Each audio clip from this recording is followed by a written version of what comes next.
Welcome to Fertility Cafe, the home for every conversation exploring alternative family building through IVF, surrogacy, egg, sperm, and embryo donation. Our host, Eloise Drain, alternates episodes between educational shows covering specific topics and guest narratives for further insight. For a mastery, understanding, and confidence in all things alternative family, subscribe to Fertility Cafe. Hey there, welcome to episode 99 of Fertility Cafe. Today, we're diving deep into a crucial topic, bringing equality to reproduction for LGBTQ+ people. In this episode, we'll be exploring the unique path to parenthood for members of the LGBTQ+ community, discussing hurdles, possibilities, and advancements in reproductive health care. Our goal is to encourage a wider discussion about fair and equal opportunities for everyone to access fertility treatments and services. Guiding us on this journey is our guest, Dr. Mark Leondires, the founder of Fertility. In 2012, his personal and professional experience led him to create Gay Parents to Be, a leading family-building resource for the LGBTQ+ community. Dr. L resides in Connecticut with his family. Dr. L, thank you so much for being here with me today. Thank you, Eloise. Great to be here. Happy to be here. And this is an important topic. It is, absolutely. You know, the path to parenthood often presents unique hurdles for LGBTQ individuals and couples. Can you elaborate on some of these challenges, especially in the context of reproductive health care? Absolutely. I think it's really there's lots of layers to this. I think the first layer is that as a member of the LGBTQ plus community, you pretty much almost always need help and guidance from multiple different layers just to have a family. And not everybody understands what you need. And you're not actually welcome every place across the country. And lastly, I think that one thing that people don't realize is that as a member of the community, you have to keep coming out over and over again to your providers, to everybody who wants to help you. And that's something that was hard when we did it. And we have to just keep doing it, explaining that our family to be and our relationships and who we are just a little bit different. Doesn't change who we are as people, what we can achieve. And, our desire for children is really no different than anybody else's. Just starting off with that, it's pretty hard to take that first step into a fertility office as an infertile couple or person. And it's even harder for a member of the community to do that because they have to navigate, am I going to be accepted? Is somebody going to ask me if I'm somebody who identifies as a cisgender female with a cisgender female partner? Is somebody going to ask me about my husband? Am I going to have to explain that? And I think that we have to remember that moving into any fertility office, there's so many people that touch your chart, and having all those people having a degree of competency across the LGBTQ plus rainbow is so important. Yeah. Can you elaborate about coming out over and over again? So if I go to my pediatrician's office with my child, they might ask about their mom. And I have to say, well, my kids have two dads. And at this point, my kids will say, I don't have a mom, right? But that just means that provider, that person didn't get an opportunity to peek at my chart beforehand, or my chart wasn't tagged properly. In our office, we have worked hard to make our electronic medical record color code different patient types. So we have same-sex couples, single parents to be, heterosexual couples or opposite sex couples, all kind of color coded within the EMR. So something pops up special before you walk in the room for that practice, before you walk in the room with that patient. And, having those layers and, allowing everybody in your office to make a mistake and just roll through it is important. I think that the vast majority of people want to take good care of everybody, whether it's somebody at the front desk, whether it's your medical assistant drawing blood, whether it's your financial advocate counseling them, and the ability to understand that if you address someone maybe how they don't want to be addressed, or if you make a mistake and ask about their husband when they don't have one, that saying, well, I'm sorry I made that mistake. I understand it and respect that this is difficult for you, and I'll strive not to do it again. And that's going to go a long way. And truly what you need in a practice to really feel welcome. Yeah. The other thing I thought about recently is that, the new rainbow flag we have also has different colors of the rainbow ranging all the way to black. And it also now has a intersex circle in it. And for me, LGBTQ plus competence is just competence to serve everyone. Members of indigenous communities, members of the BIPOC community, members of the LGBTQ plus community, because we all come at this from a different place, but we're all coming into this like predominantly ethnocentric Caucasian office. I that love that. is Yes. that is set on a heteronormative Yes. base, right? Yes. Yes. It's fascinating to think about, like, so somewhere within our Judeo-Christian culture that we live in here in the United States, there was this kind of exclusion of a third gender or people who are asexual or so on. But, within Hinduism, within Native American culture, within Polynesian culture, there's more colors to our human rainbow. The vitriol and strife within our country right now over, LGBTQ plus, transphobia, BIPOC, and so on, just strikes a chord with me that we are not binary. No. We are not two colors. We are just bell-shaped curve of humanity. Yeah. And it's been shown and time again. Sometimes the people who deny that the most are the people who are on the fringes of that because they're afraid. Yes. Right? But I do think, welcoming practices understand that it's a big step for every patient to walk through the door, and they have to take steps at every part of their practice to just improve their competency and take good care of people. Yeah, I couldn't agree with you more. And it's so funny you say that because I have never put that correlation together of, now especially with the rainbow and how just it literally truly is a rainbow, and having all of the, individuals and people of all colors of the rainbow under there, and just realizing, I mean, obviously I'm a Black woman, and the discrimination and the things that I've experienced in my life, which, people look at, well, it's different, that's LGBTQ, so they have different, and it's just like, well, discrimination is discrimination is discrimination, period.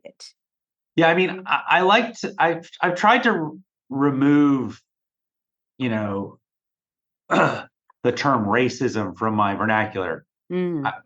It's bias, right? There's a lot of bias within different cultures. There's bias within our culture. There's bias within Chinese culture. I think as human beings, we're kind of prone to bias. But bringing this all the way back in, I mean, when I am on the diversity and inclusion task force for the ASRM, and I'll tell you a very, I guess the word would be humbling moment for me is I was on a Zoom with probably 30 to 40 panels, right? And I was the only white man on there. I think I was on there that day. You might have been. And for me, I understand that I was there as an LGBTQ plus person, right? It's easy for me to fit into our, heteronormative white male world, right? Yeah. But in that room, I was the outlier. Yeah. Right. Yeah. And it really drove home this feeling of what it feels like. Yeah. To walk into a place and immediately notice there's nobody there like you in it. Oh, I know. I mean, because within this industry, I've been in it for 23 years. And I am telling you on more than both hands how many times I have walked in a room within our industry that I have been the sole person of color in that room. Sole person. And I can no longer say it's uncomfortable because I am very comfortable in my skin. So I'm not going to allow it to be uncomfortable. But when you look around and you start seeing, and it's just like, oh my God, we still have so much work to do. Yeah. Yeah. Yeah. So, okay, my next question. Significant strides have been made in reproductive technology in recent years. Which of these advancements do you believe are particularly beneficial for LGBTQ plus individuals and couples? Well, I think that moving towards more acceptance of using donated sperm, donated eggs, and removing anonymity Oh, from that process yes. is so important to our community. So, for the majority of infertility patients, whether they have a low sperm count or diminished ovarian reserve or premature ovarian failure, if they need a donor, they are grieving the loss of a genetic connection. But for members of my community, we're happy that somebody's willing to help us conceive. We need donated sperm or donated eggs to help us become a family. And we want to meet those people and we want to embrace those people. And we know that our children might want to know more in the future. So we want a way for future contact. We have to like conceive of the fact that our kids have half siblings out there that might help them complete a better understanding of who they are. So taking the stigma away from donor conception, which is actively happening in and across reproductive medicine, it is a big step for our community, and that openness to have people meet each other and have legal agreements moving forward for the child at the age of majority and things like that, I think is a tremendous opportunity for our children to be more complete as they grow up. Yeah. I mean, and as a father of obviously donor conceived children, can you share the importance of them knowing their history? Because I think, obviously I've been an egg donor several times, and one of my donations was anonymous and the other ones were open. But one of the families didn't share that information with their child for a very long time. And then when they did, obviously, she was upset about it, and it was like, "Well, I think though she has a right to be upset about that." Would you mind elaborating a bit? Yeah, I mean, I think that for members of the community, we all have to understand that we don't always know what we don't know. And that's why within the American Society for Reproductive Medicine guidelines, there's like a strong recommendation for psychoeducational counseling by a qualified, experienced mental health professional. So you can understand maybe the things you haven't thought of, Mhm. things to think about in choosing a donor, but also things to think about in talking to your child from when they're in your arms till their adulthood, right? So, taking a little sidebar there, it's so important for our community also to have proper counseling by a reproductive attorney Mhm. so that both parents, whether genetically linked or not, have full biological, full parental rights in force. Mhm. But getting back to your question, when we went through our journey, which is not a word I always like, more like a trek, that we were advised that tell frequently and tell often and practice your story. Practice your story when your child is in your arms so you're good at it. Because your child is going to know if when they ask that question on that one day, if Mhm. you're uncomfortable answering it, they're going to know that you're hiding something Yep. or there's something secret. And they might perceive it as something bad versus you just being not prepared. Yep. In my household, and I know in many households, because we've been kind of talking this talk for a long time, is that we talk openly about our children's donor, Mhm. what we know. If something comes up that doesn't seem to be from myself or my husband, we're like, well, that might have been from the donor, right? Mhm. We also talk openly about the fact that they were carried within somebody else's tummy, Mhm. right? And they've met their gestational carriers. Now it's interesting because we're lucky to have two boys, and I've been told that boys just ask less questions, but it doesn't mean they're not thinking about it. I have some friends that have girls, and their girls are very curious about their donors in that story and so on. So they spend a lot more time talking about it. But my guys just roll on it. Now, granted, they're still preteens, Yeah. and they might want to know more. But I think that we know from adoption models when young adults and teens find out later that they were adopted and the people they trusted the most in their life to tell them the truth didn't tell this essential thing about who they are, they are Mm-hmm. often angry Mm-hmm. and they are more apt to act out, maybe in different ways that obviously their parents didn't want them to. While if you tell a child version of their truth all along, Yep. they've known it. And most importantly, I think to share, and I've shared this with my kids because my 5-year-old was told, in preschool that he must have a mother somewhere and somebody put him up for adoption, right? Oh, well then. And explaining to him that not only weren't you put up for adoption, but we got to meet you as the tiniest little embryo and you were desperately loved and wanted. Mm. And there was a whole community of people that helped bring you to life.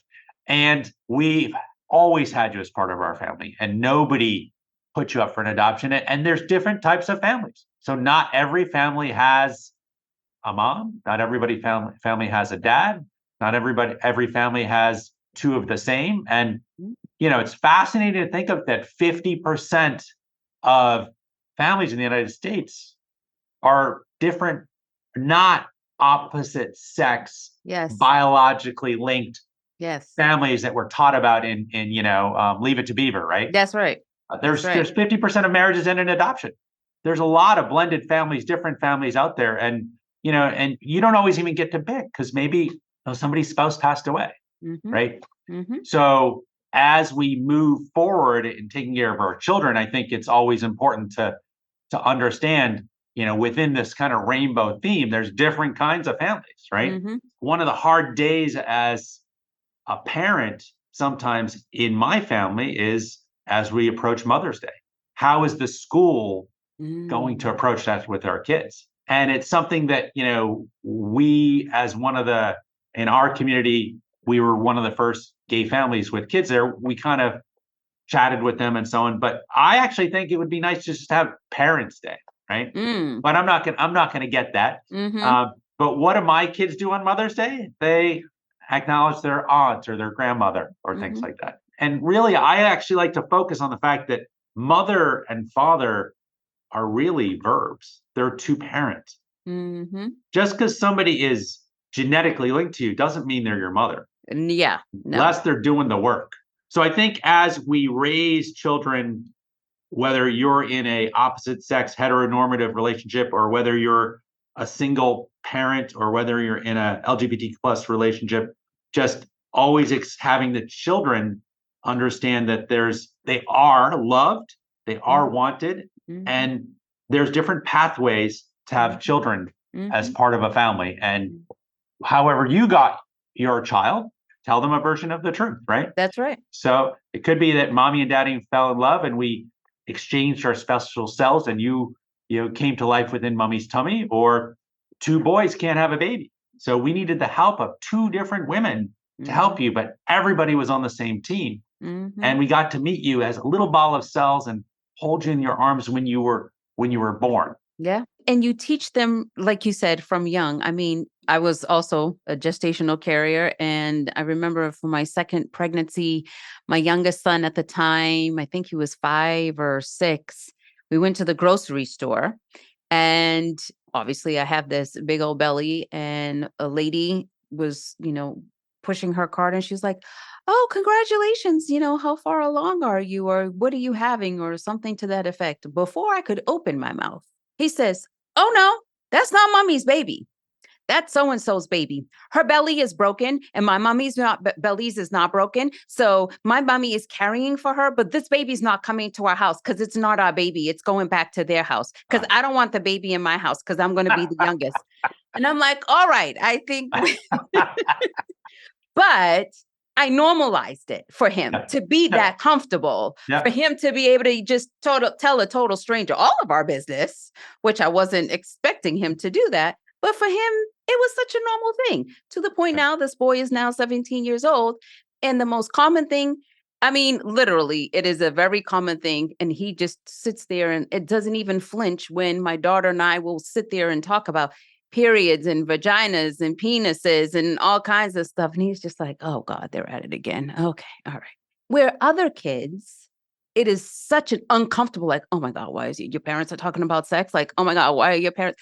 Like, no, because we've normalized it. And that's the whole thing, that if we do normalize for our children, and not just in this arena, if we normalize, the biases that people are putting out there, that this is something that no, we need to normalize that everybody should be accepted. Black, white, green, blue, gay, straight, whatever it is, it doesn't matter. It should be normal, because just as I was created here and I was put on this earth and I have every right to be here, so do you. So does the next person. So, you picking and choosing because it doesn't fit your norm is not because of it's something wrong with me. There's something wrong with you.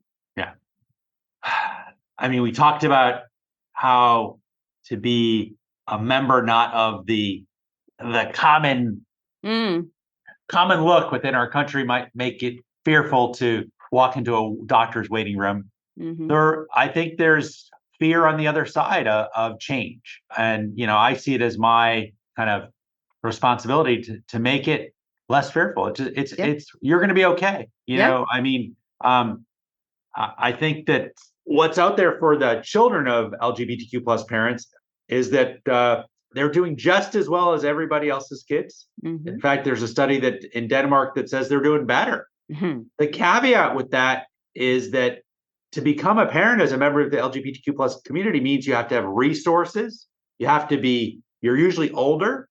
You didn't have an accidental pregnancy. Remember, 50% of pregnancies in the United States are accidental, right? And you needed to work with often a doctor's office. So by the time you're having your child, you really want to have a baby. And you went through all those steps to do it. And you might be a little bit older and more financially secure, right? One of the things that I always like to remind people of when they're afraid of, let's say, LGBTQ parents making LGBTQ plus kids is that we all had straight parents, right? We had straight parents. So you people are going to have LGBTQ plus kids. And whether they're comfortable talking to you about it or not, it is just, a function of how welcoming your family is. I mean, how difficult topic is to think about the fact that how many LGBTQ kids are put out on the street by their parents, right? LGBTQ plus and trans in particular, suicide rates, substance abuse rates, and things like that. And, that is just beyond heartbreaking. And that comes from, some of the culture dysfunction that we have, right? But I think as people try to look for where to access care, each practice needs to try to do their part, right? So that might be some of the simple things like putting a rainbow flag on your website or on your door and so on. But, you have to be able to follow through on that, right? That's right. You have to demonstrate that competency. And that's where competency training comes in, whether it's through the Fenway National LGBTQ Educational Foundation, right? Or whether it's through the Open Door program at Family Equality Council. But, choosing a medical practice to walk through the door in often is word of mouth as well. So in talking about that, well, then let's kind of get into then how does somebody go about finding a practice that is LGBTQ plus friendly? Yeah, I think for family building, I think usually the first step is they know they met another LGBTQ plus person who has a child. And where did you go? Right? That is a safe person to ask, right? Now, when you go on the website of medical practice, and if they have a page for LGBTQ plus, that's great. But it's not just one page. They have to have pages. Mm-hmm. Because if you're a cisgender male and you want to have a baby, that's one pathway. If you're a cisgender female in a same-sex relationship, that's another pathway. Mm-hmm. If you're a trans person, that's a different pathway. And there's actually a lot of options depending on who your partner is. Mm-hmm. So I think that having that depth of information on there is important. And then, acknowledging the fact that when that person submits their form for an appointment or picks up the phone for an appointment, the person on the other end of the line follows through with the fact that they are LGBTQ plus competent and doesn't think from the sound of their voice that they're a he or a she, right? Doesn't ask them about their husband or their wife, doesn't make those assumptions. And you could start every conversation with, oh, hi, how do you like to be called? How would you like me to talk to you? Right. Mm-hmm. I recently got into a discussion with another professional about why should I have my pronouns available? And we went down this little rabbit hole, and it ended up with the fact that if you put your pronouns out there, then somebody who might not have pronouns that you expect, when they see that you are showing yours, that gives them the space to share theirs, right? You might take the best care of everybody, Black, white, lesbian, gay, trans, and so on and so on. But that patient might not feel comfortable sharing with you who they really are if it's not advertised anywhere. I think part of being an LGBTQ plus practice is doing the easy work of the rainbow flag and something on your website and so on, and then doing the hard work, which is training your staff, changing all your forms, and following through with.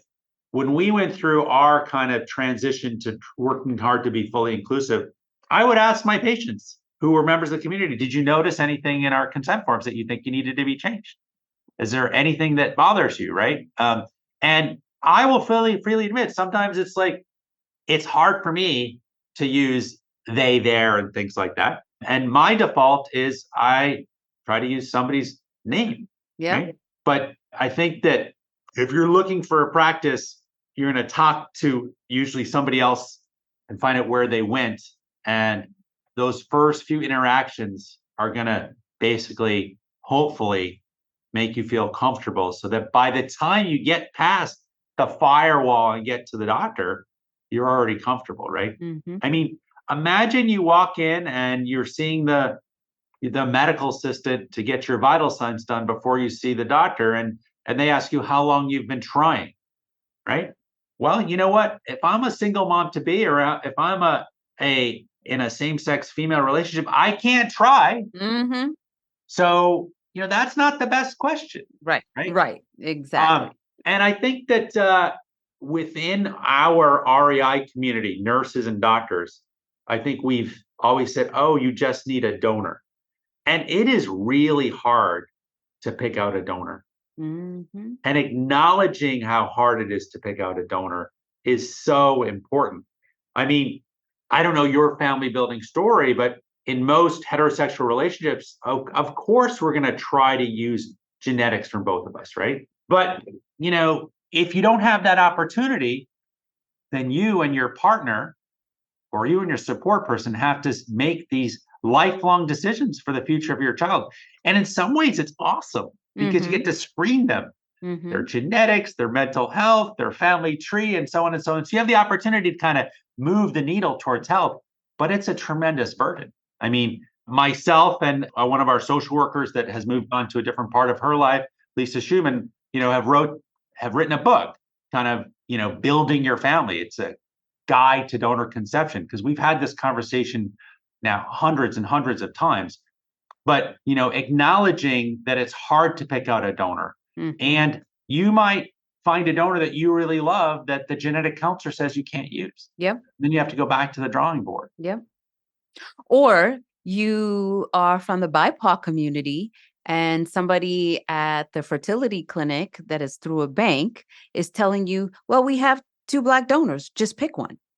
When none of them have any kind of characteristics similar to yours, the only thing that they have equal to yours is that you both checked off African American. Yeah. And that is a common conversation that I have had many, many, many, many times over the years. No, you are absolutely right. And it flows through to lots of different layers in that I think that as a member of the BIPOC community, historically, maybe there's been a distrust of medicine. Of course. There's been a distrust maybe of what's going to happen to my genetics, of medical testing and things like that. So there are less egg donors and sperm donors of color, right? And acknowledging that it's going to be hard and you're going to have to look harder, it is important. And to reduce like an entire race down to like, well, these are the 2 Black donors is hurtful. But we as professionals also need to take that into consideration, because it's not just the families that are having to deal with it, is the professionals within our industry who are uneducated and who are the ones actually adding fuel to this fire. So it's not just on the patients. It also has to be on us as the professionals to take on that responsibility to ensure that we are, just as we are taking that special care for families of the LGBTQ plus community, we need to take that care across all communities, because it applies across everybody as well. It may not necessarily be because of a gender thing, but there are so many other layers that you have no idea about that somebody else has experienced. We recently had a call from a family who went to a mental health professional to have their consult. It was intended parents to have their consult. And the the psychologist asks the intended father, well, so was your mother obese? And he was like, what does that got to do with anything? And then she asked them another completely irrelevant question. And I know this mental health professional, and I know that if it was different type of family, that question would have never been asked. You asking somebody about their parents being obese has no relevance, especially when they're doing donor eggs, has no relevance whatsoever. Not even donor eggs, donated embryos, has no relevance whatsoever about if his mother is obese or not. Nothing. Nope. And the same psychologist had also made some comments to another Black donor before about her hair. And I don't think that it was malicious at all. I know it wasn't malicious, but it's the uneducated part of things where just as you don't know a whole lot about me being a Black woman, I don't know a whole lot about you of you being a gay man, but I'm willing to learn. Right. There's the difference. So I think it was 2017 or 18. There was it was in Fertility and Sterility. They talked about developing competence, and the conclusion was that humility in what you don't know goes a long way in taking care of everybody. So for me, as a gay man, I can't walk in the shoes of a lesbian couple. I can't walk in the shoes of a trans couple or a single person who wants to have a family, but I can learn and listen from them. That's And right. I can't imagine the layers of being a person of color, being LGBTQ plus, and then identifying as a different gender than you appear and navigating life, right? Yep. I can't do that. That's not who I am. But I can take care of that person and ask them questions and do the best I can. And if I make a mistake, acknowledge it, right? That's right. And I think that, as a practice, I will tell you that we've done a really nice job reaching out to the LGBTQ plus community. And it's part of it maybe because I'm the medical director and this is, a part of the tone of the practice. but it's been hard for us to reach out to the BIPOC community. Mm-hmm. And it's taken me a while just to understand the layers that, I'll just use this term, Black women Yep. struggle when they're infertile, because there's this assumption that they're uber fertile. Oh, yeah, because that's what I was actually told in 1999 when I first applied to be an egg donor, that Black women didn't have infertility issues. Hispanic women, it goes across the board, right? Yeah. And those cultural assumptions, when you get down to one person, are no place to provide care, Yeah, right? absolutely. When I look across the desk or a Zoom call at my patients, I'm trying hard to listen, talk less, and put myself in their shoes, right? And rolling this back into serving everybody, Yep. right, comes down to, as a practice, as a doctor who's a leader within your practice, taking the extra time with your staff to educate, train, and learn from all of our patients. Yes, definitely. Let's talk about the initiative Gay Parents to Be, which has been instrumental in supporting the LGBTQ plus community. Can you share the motivation behind starting such a crucial platform? Well, first of all, I want to thank, my physician partners, administrative partners, everybody within the practice now 10 plus years ago for, supporting me. But it came out of the fact that here I was, a reproductive endocrinologist, having helped, thousands of other families come to life. And then when it came to my own family building journey, I realized how hard it was. Mm. And at that time, back in 2010, it was like, where do you start? So there wasn't a lot of resources about how to start and the different pathways to parenthood for our community.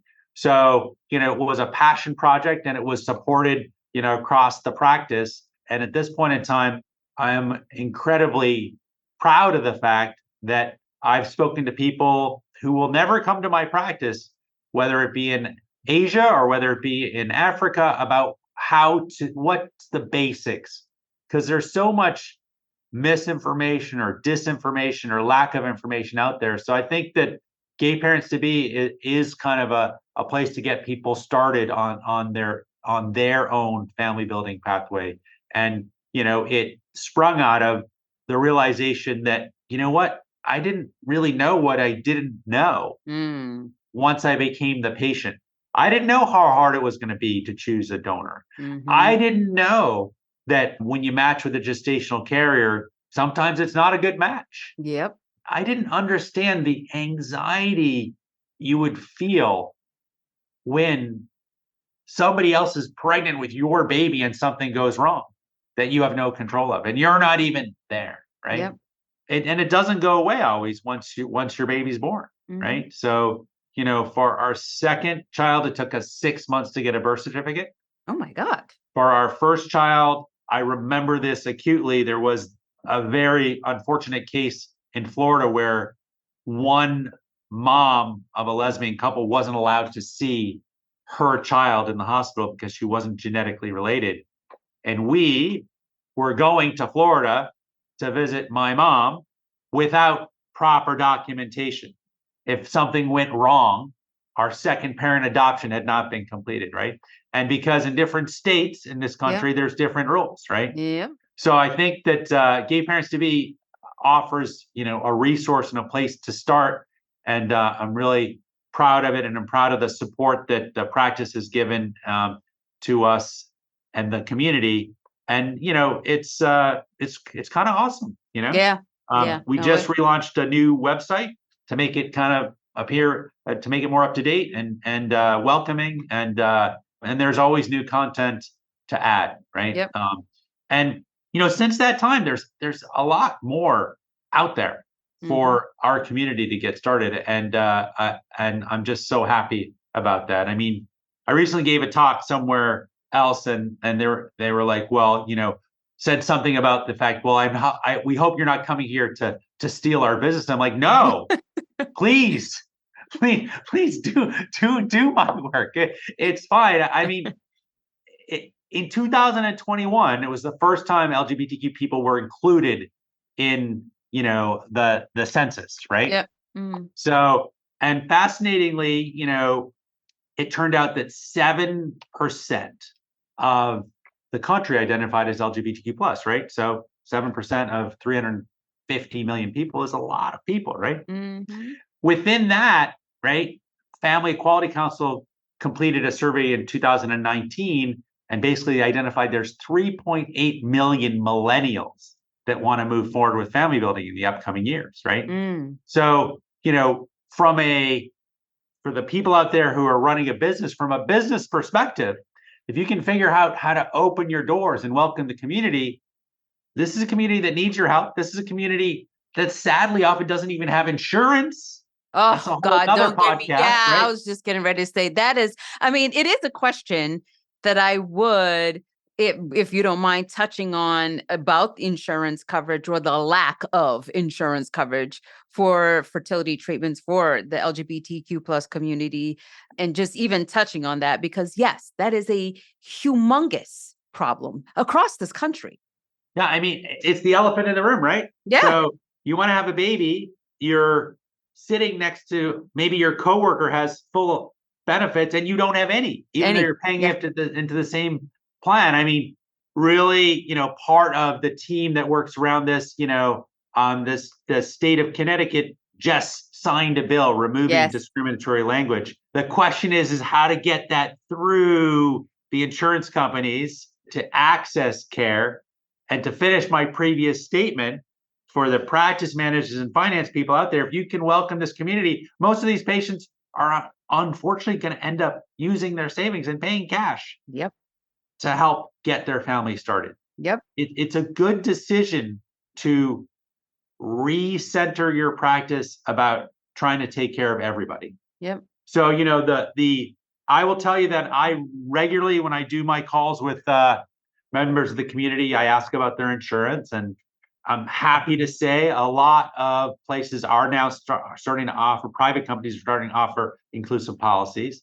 But if they don't, I will sometimes tell them, well, maybe you need to look into working somewhere else. Because everybody from Pepsi, Frito-Lay to Amazon to Starbucks to a lot of the banks, right, are offering inclusive benefits. Never mind Facebook, Google, and all those big tech companies, and to make it something that human resources knows that you're leaving because they don't offer an inclusive benefit to you. Yeah. And it is, I hesitate to use this term, it is discriminatory against that individual, because I mean, this is another thing that I've stood up in a public forum to say is, like, why would anybody ask to be a member of the LGBT plus community? Yeah. Like, it's harder. It is not something that we chose. And the only reason why we exist now, let's say in the past 50 years in the United States, is because we're legally safe. I mean, there are countries in this world right now where you can be put to death for being a member of the LGBTQ plus community. There are countries that I will not go to with my family because it is illegal for us to be us, right? So recognizing the fact that for in the United States, for healthcare entities not to recognize that it is not fair to offer a benefit to one employee and not offer it to another based on who they go to sleep with at night and who they love, let's just be honest, that's not right. Yeah. No, I couldn't agree with you more. And it's funny you say that it's not, obviously it's not something you choose. I mean, for many of us, I can't easily hide the color of my skin. Yeah. It's impossible for me to do that. And you're talking about different countries that you won't go to. There's states in this country that we will not step foot in right now. Yeah. So, unfortunately, there's so many parallels and so many arenas that a lot of people think that these communities are all separate and individual. And it's like, no, there's many parallels here for all of us, regardless of, what community you attach a label to. there's many marginalized people That's right. that need, at the very least, our healthcare establishments to Yes. do a better job. Yes, Yeah. absolutely.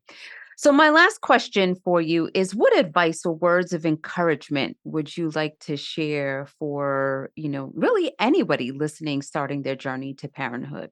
So if you want to be a parent, you will find a way. And there's many different roads to parenthood.